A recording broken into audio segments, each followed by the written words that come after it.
Hello friends, అందరికీ నమస్తే. Welcome to my channel. ఈ వీడియోలో మనం ఇంపార్టెంట్ టాపిక్ గురించి మనం మాట్లాడుకుందాం. ఏంటంటే article 19 right to freedom. Article 19 కొన్ని ఫ్రీడమ్స్ ఇచ్చింది మనిషికి. ఎందుకంటే అప్పటి వరకు మనం అణచివేయబడి ఉన్నాం కాబట్టి, చాలా వరకు సామాన్యులు అణచివేయబడి ఉన్నారు కాబట్టి కొన్ని ఫ్రీడమ్స్ ఇచ్చింది రాజ్యాంగ నిర్మాతలు. ఈ ఫ్రీడమ్స్ అనేవి ఎన్ఫోర్సబుల్ అంటే చట్టాల ద్వారా మనకి ఎక్కడైనా వైలేషన్ జరిగితే, ప్రభుత్వాలు కానీ ఎవరైనా వైలేషన్ చేస్తే చట్టాల ద్వారా, కోర్టుల ద్వారా మనము ఈ హక్కుల్ని కాపాడుకునే అధికారం అనేది మనకి ఇచ్చింది అనమాట. మనకి స్వేచ్ఛని ఇచ్చింది, at the same time restriction కూడా ఇచ్చింది, కంట్రోల్లో కూడా పెట్టింది. ఆర్టికల్ 19(1) ఏ నుండి ఎఫ్ వరకు, ఏ నుండి జీ వరకు మనకి ఫ్రీడమ్స్ ఉంటాయి. 19A BCDEF తీసేశారు, జీ, ఇవి ఫ్రీడమ్స్. అండ్ 19(2) అనేది మనకి రెస్ట్రిక్షన్ కింద వస్తుంది. ఈ ఆర్టికల్ 19లో 19A to G వరకు ఉన్నవి ఫ్రీడమ్స్. మనిషికి కావాల్సిన స్వేచ్ఛలు, మనిషి తను హుందాతనంగా బ్రతకడానికి కావాల్సిన స్వేచ్ఛలు, అవేంటో ఒక్కొక్కటిగా మనం చూద్దాం. అండ్ రిస్ట్రిక్షన్స్ కూడా మనం చూద్దాం ఒకసారి. ఫస్ట్ వన్ ఏంటిది? 19(1)A freedom of speech and expression. మన యొక్క భావాలని, మన యొక్క ఎక్స్ప్రెషన్స్ని ఫ్రీగా చెప్పుకునే అధికారం అనేది మనకు ఉంది. ప్రభుత్వాన్ని విమర్శించే దగ్గర నుండి మనం చెప్పే మాటల దగ్గర వరకు వేరే వ్యక్తికి అన్నీ మనకి ఫ్రీడమ్స్ ఉన్నాయి. దానికి రిస్ట్రిక్షన్స్ కూడా మనకి 19(1)లో 19(2)లో ఉన్నాయి. Freedom of expression, freedom of speech ఉందనేసి మనం ఇష్టం వచ్చినట్లు మాట్లాడడానికి ఛాన్స్ లేదు. For example, freedom of expression, మన భావాలను మనం ఎక్స్ప్రెస్ చే విధానం అది ఎలాగైనా కావచ్చు. మాటల ద్వారా, లెటర్స్ ద్వారా అండ్ ఆర్ట్ల ద్వారా ఏ విధంగానైనా మన భావాన్ని మనం ఎక్స్ప్రెస్ చేయొచ్చు. అలా అనేసి దుర్భాషలు ఆడకూడదు.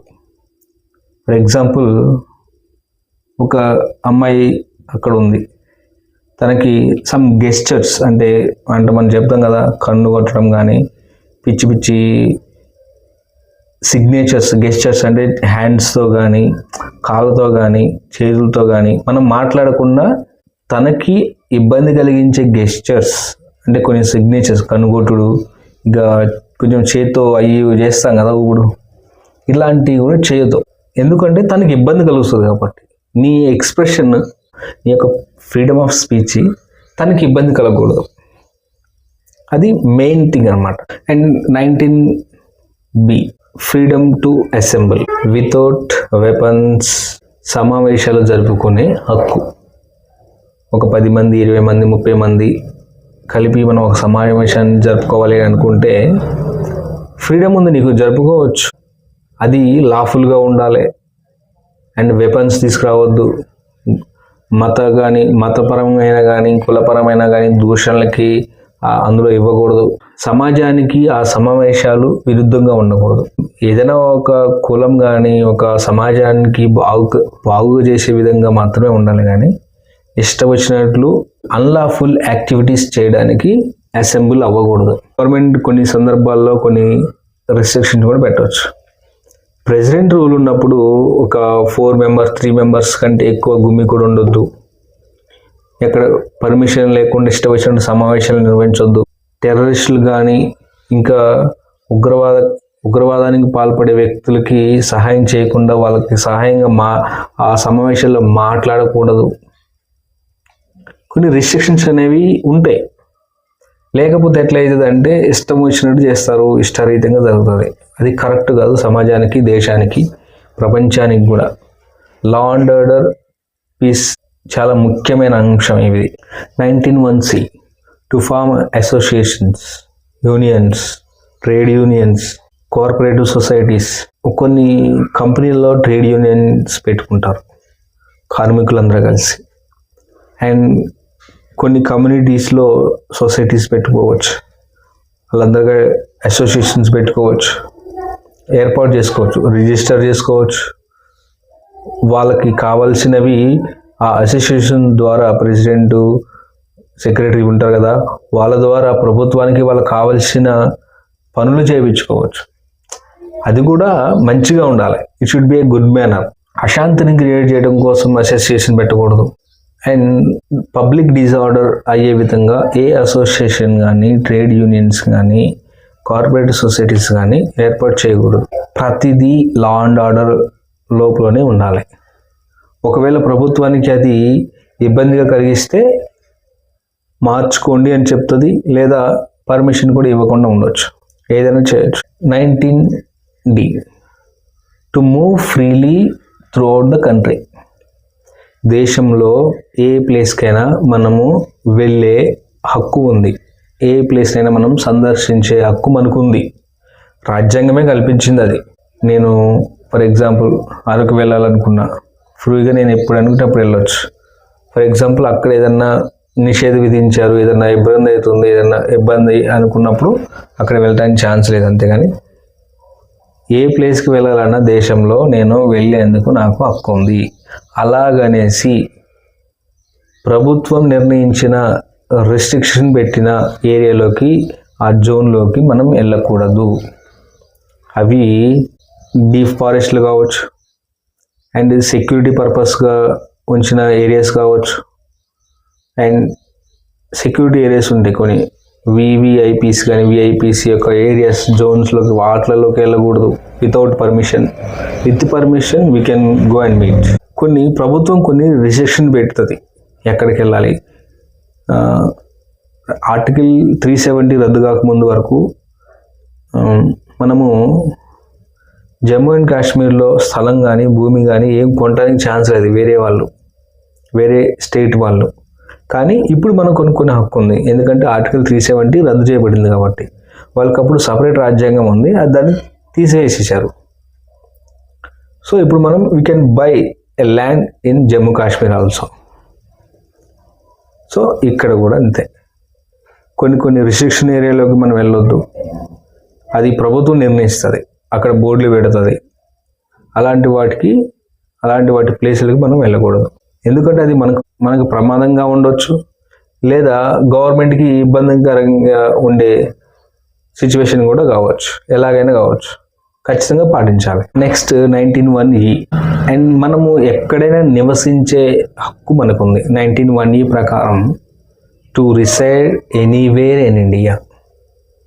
భారతదేశంలో ఎక్కడైనా స్థిర నివాసం కల్పించుకునే హక్కు మనకుంది. ఎలా? దేశానికి ఒకటే పౌరసత్వం ఉంటుంది, అది ఇండియన్ పౌరసత్వం, సిటిజన్షిప్. సో ఒకటే పౌరసత్వం ఉన్నప్పుడు ఒక రాష్ట్రం నుండి ఇంకో రాష్ట్రానికి వెళ్ళచ్చు అంతే. అమెరికాలోని ఎట్లుంటుందంటే ఒక స్టేట్లో ఉన్న పౌరసత్వాన్ని ఇంకో స్టేట్లో ఉండడానికి ఆ పౌరసత్వాన్ని ఒప్పుకోదన్నమాట. మనకి ఒకటే సిటిజన్షిప్ ఉంది కాబట్టి ఆ సిటిజన్షిప్లోని మనము ఎక్కడైనా నివసించే హక్కు మనకు ఉంటుంది. ఎక్కడైనా మన ఇల్లు మనం కట్టుకోవచ్చు, స్థిర నివాసం కానీ ఎక్కడైనా మనం ఉండొచ్చు అనమాట. ఏ టైంలో అయినా నువ్వు పలానా టైంకి వెళ్ళేసి నేను ముంబై వెళ్ళొచ్చు, ఢిల్లీ వెళ్ళొచ్చు, ఎక్కడైనా వెళ్ళేసి నువ్వు స్థిర నివాసాన్ని కలిగి ఉండొచ్చు. అది నీ పూర్తి హక్కు.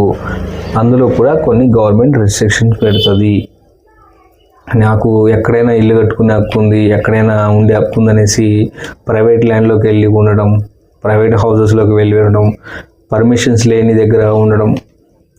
నేను బస్ స్టాండ్లోనే ఉంటా, రైల్వే స్టేషన్లోనే ఉంటా, నాకు నచ్చిన ప్లేస్లో ఉంటా అంటే కుదరదు కదా. అది కూడా అంతే, రిస్ట్రిక్షన్ ఉంటాయి. ఆర్టికల్ 19(1)G, ఏ ప్రొఫెషన్ అయినా మీరు వృత్తిగా భావించవచ్చు. చాలామంది దేశంలో చాలా వృత్తులు ఉన్నాయి, చాలా ప్రొఫెషన్స్ ఉన్నాయి. ఐటీ ఎంప్లాయీస్ దగ్గర నుండి, టీచర్స్ దగ్గర నుండి, అండ్ స్కిల్డ్ అండ్ అన్స్కిల్డ్ కుల వృత్తులు కావచ్చు, ఏదైనా కావచ్చు.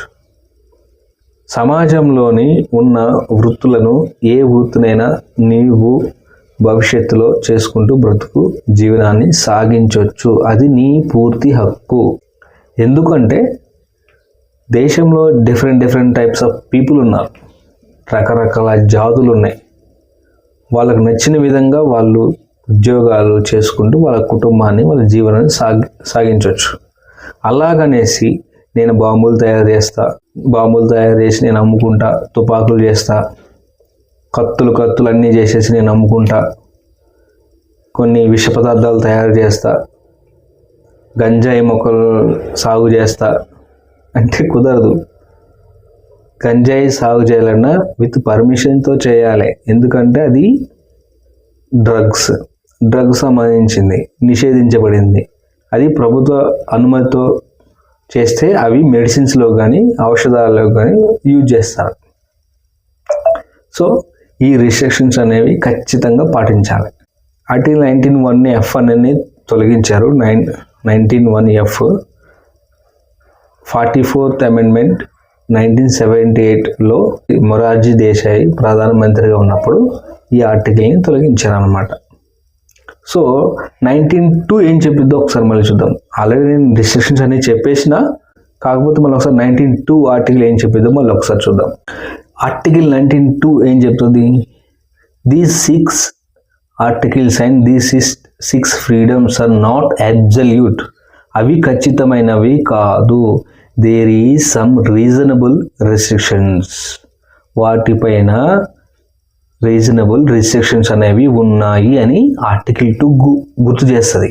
అంటే మన బాధ్యతలను కూడా గుర్తు చేస్తుంది.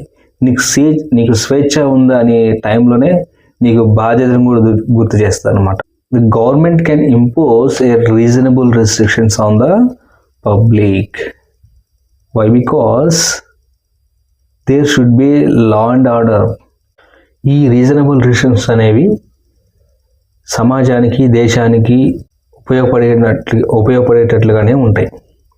అశాంతిని క్రియేట్ చేయడం, లేకుంటే దేశ భద్రతకి ఇబ్బంది కలిగించే విధంగా ఉండే ఫ్రీడమ్స్ కానీ, sovereignty and integrity of the country, security of the state, decency, public order, morality, contempt of court యొక్క ఆదేశాలని ఎవరైనా ధిక్కరిస్తే చూస్తూ ఊకోదు గవర్నమెంట్. సో ఇలాంటివి లా అండ్ ఆర్డర్ కానీ ఏదైనా అక్కడ మనకి ఈ లా అండ్ ఆర్డర్ ఇష్యూ వస్తుంది, ఇబ్బంది కలుగుతుంది అనుకున్న టైంలో గవర్నమెంట్ కొన్ని రిస్ట్రిక్షన్స్ అనేవి పెట్టవచ్చు అనేది ఆర్టికల్ 19(2) చెప్తుంది అనమాట. State can impose reasonable restrictions on the 6 freedoms. So మనం చాలా జాగ్రత్తగా మాట్లాడాలి. ఎదుటివారు నొచ్చుకోనంత వరకే మన ఫ్రీడమ్. నొచ్చుకుంది అంటే అది వాళ్ళ మనోభావాలను దెబ్బతీసినట్లయితుంది. వాళ్ళకు కూడా ఫ్రీడమ్ అనేది ఉంటుంది కదా. కాన్స్టిట్యూషన్ అనేది ఇండియాలో అందరికీ ఒకటే. It is a supreme rule. మాట్లాడేది మనం ప్రభుత్వాన్ని విమర్శించవచ్చు, and it should be a constructive criticism. అది చాలా హెల్దీగా ఉండాలి. హెల్దీగా అంటే ప్రజల్ని ఆలోచింపజేసేట విధంగా ఉండాలి. ప్రభుత్వం చేసే తప్పుని ప్రశ్నించాలి. అంతేగాని అబ్యూజివ్ లాంగ్వేజ్ వాడొద్దు, దూషించకూడదు, మతాల మధ్య, కులాల మధ్య, వర్గాల మధ్య చిచ్చు పెట్టేటట్లు ఏ మాటలు కూడా మాట్లాడకూడదు. అలా మాట్లాడి వాళ్ళని గొడవలు క్రియేట్ చేసేందుకు ప్రేరేపిస్తే అది చట్టపరంగా నేరం అన్నమాట. సో చాలా జాగ్రత్త అనమాట. Public order, law and order is very important to the state.